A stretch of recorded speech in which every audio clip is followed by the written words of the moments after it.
As we move closer and closer to Easter time, celebrating the resurrection of Jesus. Great point on our Christian calendar, right? I've been thinking Eastery thoughts, and today my thoughts turn to baptism because here's a little interesting trivial note about me. I was baptized on Easter Sunday morning.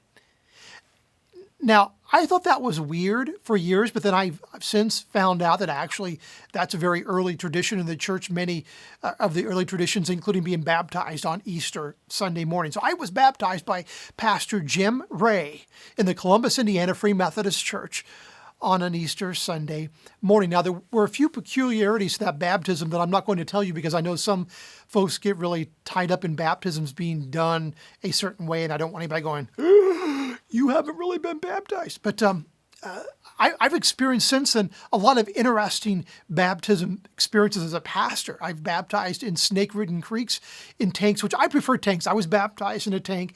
I like the heated baptismal tank. That's the favorite.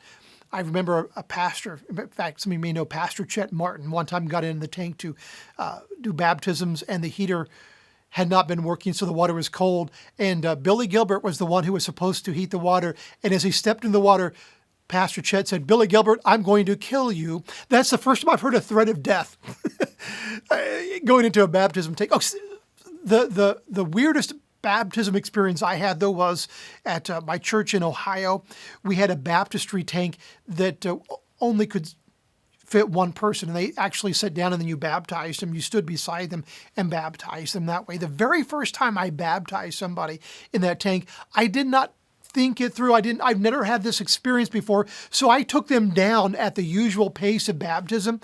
But in doing so, the water tidal wave and whoosh, came up over the back and onto the floor, and I'm like, ah! I was just hoping that people didn't realize what all was going on there, but it just soaked the floor. I've learned after that point, take them down a little bit more slowly and deliberately, or you'll tidal wave.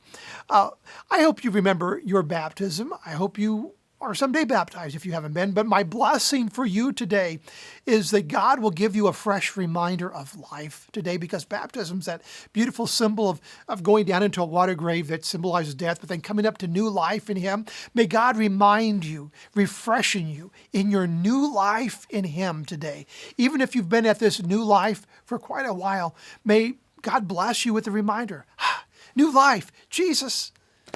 Maybe it's in the fresh mercies He pours on you. Blessings, though. New life in Jesus today. May you be reminded of it. May you feel it. May you experience it. May you know it. And may it be so in the name of Jesus.